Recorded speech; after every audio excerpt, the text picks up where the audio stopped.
Hello everyone, welcome to VKC classes. मैं विकास जांगड़ा एक बार आप सभी का वीकेसी क्लासेज में स्वागत करता हूं। देखिए बच्चों, जैसा आप सभी जानते हैं कि अभी एनसीईआरटी की नई बुक्स जारी हो चुकी हैं और हर बुक से, हर सब्जेक्ट से कुछ ना कुछ टॉपिक जो है वो डिलीट किए गए हैं, पूरे चैप्टर भी डिलीट किए गए हैं। तो सेशन 2023-24 के लिए आज आपको बताएंगे कि 10th साइंस में क्या क्या डिलीट हुआ है। ठीक है, कौन कौन से चैप्टर है जो आपको बिल्कुल भी नहीं करने। बहुत सारे बच्चों के पास अभी नई बुक्स नहीं है, उन्होंने पुरानी बुक्स ली हैं, तो वो निशान लगा लें कि कौन कौन से टॉपिक है, कौन कौन से चैप्टर हैं जो उनको नहीं करने। तो चलिए शुरू करते हैं। ठीक है, तो देखिए, जैसा आप सभी को पता है, पहले भी अपना जो पेपर है साइंस का 10th क्लास का वो 60 मार्क्स का आता था, अब भी 60 मार्क्स का ही आएगा। ठीक है, एक बात तो ये क्लियर है इसमें।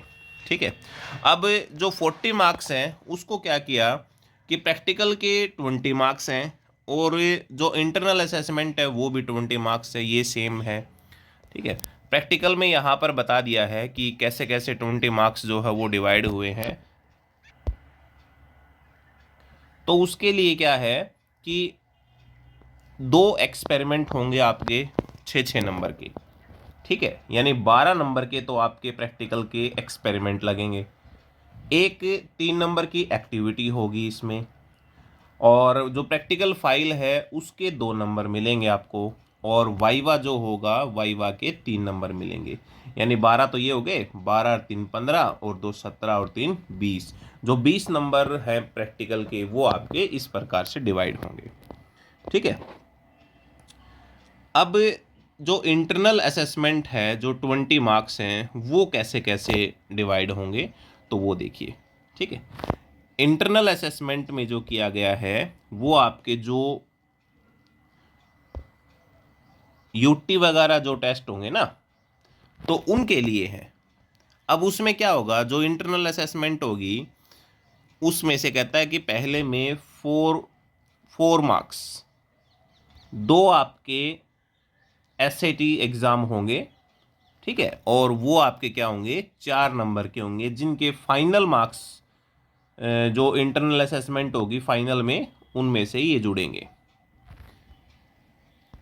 2 नंबर के जो है हाफ ईयरली एग्ज़ाम जो आपके कंडक्ट करवाते हैं स्कूल वाले, तो 2 नंबर उनके लगेंगे। ठीक है, और 2 नंबर जो प्री बोर्ड एग्ज़ाम होते हैं उनके 2 नंबर लगेंगे इसमें। क्लियर है। नेक्स्ट में 2 नंबर जो बताए हैं वो है बच्चे की जो क्लासरूम पार्टिसिपेशन है, यानी जो सब्जेक्ट टीचर है वो बताएगा कि बच्चे ने क्लास में कैसे एक्टिविटी की है। मैक्सिमम 2 नंबर रहेंगे इसमें। ठीक है, 5 नंबर जो होंगे वो एक प्रोजेक्ट दिया जाएगा बच्चों को, वो प्रोजेक्ट रिपोर्ट बनानी पड़ेगी और उसके 5 नंबर होंगे। ठीक है, और नेक्स्ट में जो है यहाँ पर जो 5 मार्क्स के लिए अगर बात करें तो अटेंडेंस रहेंगी इसमें। अगर मान लो 75 से 80% तक अटेंडेंस है तो 1 मार्क्स लगेगा उस बच्चे का। 80 से 85 है तो 2 नंबर इसके होंगे। ऐसे ही 85 से 90% हो गए तो 3, और 90 से 95 हो गए तो 4, और 95 से 100% हो गए तो 5 नंबर लगेंगे इसमें। ठीक है, तो ये जो 20 मार्क्स हैं वो इस प्रकार से डिवाइड किए गए हैं। ठीक है, अब बात करते हैं कि जो मेन अपना सब्जेक्ट है उसमें कौन कौन से रिलेटेड है जो आपको बिल्कुल भी नहीं करने। ठीक है, तो इसमें क्या है, देखिए, जो केमिस्ट्री का पोर्शन है, केमिकल सब्सटेंस, इसको यूनिट बना दिया गया, नेचर एंड बिहेवियर। ठीक है, इसमें कौन कौन से चैप्टर आ गए, एक तो केमिकल रिएक्शन एंड इक्वेशन जो फर्स्ट चैप्टर था, acid basis salt second chapter था हमारा ये, मेटल एंड नॉन मेटल ये थर्ड चैप्टर है, कार्बन एंड इट्स कंपाउंड ये फोर्थ चैप्टर है।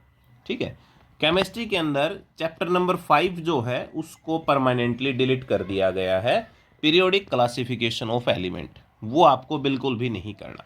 ठीक है, ये चारों चैप्टर मिलाकर यानी केमिस्ट्री पोर्शन आपका 20 मार्क्स का बनेगा। 4 चैप्टर हैं और टोटल मार्क्स कितने हो गए इसके 20। क्लियर है बात। सेकंड जो यूनिट बना दी गई है वो है वर्ल्ड ऑफ लिविंग। इसमें बायोलॉजी के पोर्शन आया, कौन कौन सा आ गया, एक तो आ गया life process, control and coordination, ठीक है, how do organism reproduce and hereditary. Heredity यहाँ पर क्या है, हेरिडिटी के अंदर एक और पोर्शन था हेरिडिटी एंड इवोल्यूशन। तो इवोल्यूशन का चैप्टर पूरी तरीके से कट है, सिर्फ हेरिडिटी का पोर्शन बचा हुआ है और ये भी आपका 2 से 3 पेज का ही है, बस कोई ज़्यादा नहीं है, ठीक है। तो हम यूँ कह सकते हैं ये 3.5 चैप्टर हो गए टोटल, और ये आपके पास जो है वो मैक्सिमम 18 नंबर के होंगे, ठीक है। उसके बाद है नेचुरल फिनोमिना, जो फिजिक्स का पोर्शन इसमें कर रखा है ये ऐड। इसमें यूनिट बनाई गई हैं, जैसे थर्ड यूनिट है तो थर्ड यूनिट को 2 चैप्टर के साथ कंबाइन किया गया है, light reflection and refraction, human I and colourful world. ये दोनों जो है वो 10 नंबर के होंगे। उसके बाद नेक्स्ट जो यूनिट है वो है इफेक्ट ऑफ करंट, यहाँ पर करंट से रिलेटेड हो गया। चैप्टर नंबर जो आपका ये है यूनिट 4 जो है, इसमें इलेक्ट्रिसिटी और magnetic effect of electric current, ये दोनों आपके कितने होंगे, 10 नंबर के होंगे, ठीक है। उसके बाद जो 5th यूनिट बनाई गई है नेचुरल रिसोर्सेज की, जो आवर इन्वायरमेंट चैप्टर है वो इसमें लिया गया है और ये आपका 2 नंबर का आएगा। क्लियर है। तो अब ओवरऑल क्या हुआ कि प्रैक्टिकल एग्जाम आपका जो है वो आपका 20 नंबर का है, टोटल आपका बन गया 60 का, इंटरनल असेसमेंट बन गए 20 के, और टोटल आपका हो गया 100 का, ठीक है। तो ये जो सिलेबस का क्राइटेरिया था आपका, इस प्रकार से जो आपका सिलेबस है वो डिवाइड किया गया है। तो अभी बात करते हैं कि टॉपिक कौन कौन से हैं आपके, जो ये चैप्टर बताया, जो यूनिट बताई गई आपको, इसमें से टॉपिक कौन कौन से होंगे, क्या क्या आपने करना है इसमें। तो देखिए फर्स्ट चैप्टर जो है केमिकल रिएक्शन एंड इक्वेशन, इसके अंदर क्या है, केमिकल इक्वेशन, उसको राइट करना हो गया, ठीक है। बैलेंस केमिकल इक्वेशन क्या होती हैं, और टाइप ऑफ केमिकल इक्वेशन, जिसमें decomposition, displacement, double displacement, oxidation, reduction आ गया, ठीक है। उसके बाद है have you observed effect of oxidation reaction in daily life, यानी कोरोजन एंड रेंसिडिटी। तो ये जो चैप्टर है फर्स्ट चैप्टर रहेगा आपका इसमें, ठीक है। नेक्स्ट बात करते हैं एसिड बेस और साल्ट के अंदर, उसमें क्या क्या दे रखा है उसमें, ठीक है। इसमें क्या है कि acids and bases in laboratory, laboratory के अंदर किस प्रकार से एसिड और बेस की पहचान करेंगे, वो सारी बातें दे रखी हैं, ठीक है। मेटल कार्बोनेट के साथ कैसे रिएक्शन करते हैं, एसिड बेस मेटल के साथ कैसे रिएक्ट करते हैं, मेटल हाइड्रोकार्बोनेट एसिड के साथ कैसे रिएक्ट करते हैं, ठीक है। तो ऑलमोस्ट जो पूरा चैप्टर जो है वो सारा इसमें आपका दे रखा है बीच में, ठीक है। उसके बाद साल्ट फैमिली है वो भी इसी में आ जाती है, यानी ये पूरा ही चैप्टर आपको करना है। मेटल और नॉन मेटल की बात करें तो यहाँ पर भी क्या है आपका कंप्लीट चैप्टर है पूरा, वो आपने करना है। ये सारे टॉपिक दे रखे हैं बच्चों, तो ये आप यहाँ पर देख सकते हैं, ठीक है। नेक्स्ट बात करते हैं कार्बन एंड इट्स कंपाउंड। तो कार्बन एंड इट्स कंपाउंड में भी आपका जो कंप्लीट चैप्टर है वो सारा आप लोगों ने करना है। उसके बाद है लाइफ प्रोसेस, लाइफ प्रोसेस में भी आपको कंप्लीट करना है, यहाँ पर भी कोई ऐसा डिलीट पोर्शन नहीं है, ठीक है। कंट्रोल एंड कोऑर्डिनेशन, कंट्रोल और कोऑर्डिनेशन के अंदर बात करें तो काफ़ी सारा पोर्शन आगे आपका डिलीट कर रखा है, यहाँ पर सिर्फ नर्वस सिस्टम का है, ठीक है। ह्यूमन ब्रेन का हो गया इसमें, और कोऑर्डिनेशन इन प्लांट का हो गया, और हार्मोन इन एनिमल, ठीक है। चैप्टर 6 के अंदर बस यही करना है, बाकी सारा डिलीट पोर्शन है। 7 की अगर बात करें इसमें, तो चैप्टर 7 के अंदर जो है वो आपका दे रखा है कि mode of reproduction used by single organism, fusion हो गया, फ्रेगमेंटेशन, रीजनरेशन, बडिंग, वेजिटेटिव प्रोपोगेशंस, ठीक है। ये सब टॉपिक जो है वो आपके हैं इसमें। उसके बाद इसमें सेक्सुअल रिप्रोडक्शन का आ जाता है, सेक्सुअल रिप्रोडक्शन में ह्यूमन बींग्स में आ गया, तो ये बातें आपको करनी है। भी इसमें भी एक दो टॉपिक जो डिलीट हैं। अब जो मेन है हेरिडिटरी वाला, जैसे मैंने आपको बताया था, तो देखिए सिर्फ हेरिडिटी का जो है वही पोर्शन है इसमें, बाकी सारा डिलीट है। तो सेक्स डिटर्मिनेशन से आगे जो है वो सारा पोर्शन डिलीट है। नेचुरल फिनोमिना की बात करें इसमें तो यहाँ पर चैप्टर आता है लाइट रिफ्लेक्शन एंड रिफ्रैक्शन। तो ये आपका कंप्लीट पोर्शन है बच्चों, ये सारा आपने करना है। ठीक है।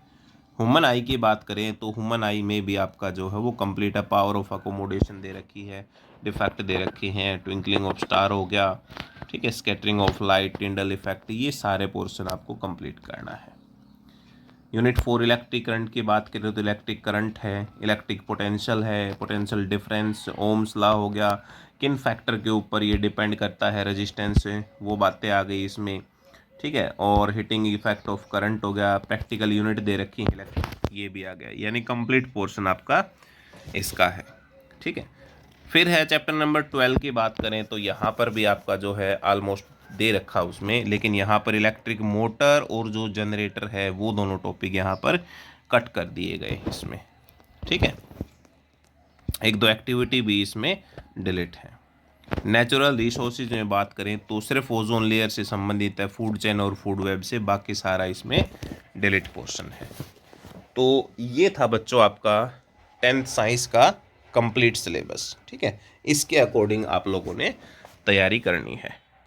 प्रैक्टिकल की बात करें तो यहाँ पर एक्सपेरिमेंट दे रखे हैं, इन एक्सपेरिमेंट की लिस्ट आप देख सकते हो।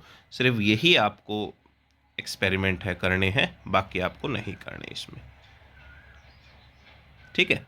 तो ये टोटल आपके 12 एक्सपेरिमेंट है बच्चों, ये आपने करने हैं। इससे रिलेटेड आपकी कोई भी क्यूरी है तो वो कमेंट सेक्शन में लिखें। बच्चों आपने चैनल को यदि सब्सक्राइब नहीं किया है, चैनल के ऊपर आप नए हैं तो इस चैनल को ज़रूर सब्सक्राइब करें। तो क्योंकि आने वाले टाइम के अंदर आपके लिए बहुत ही हेल्पफुल वीडियो जो है वो इसमें डाली जाएंगी। ठीक है। अपने दोस्तों के पास भी इस वीडियो को शेयर करें। Thank you.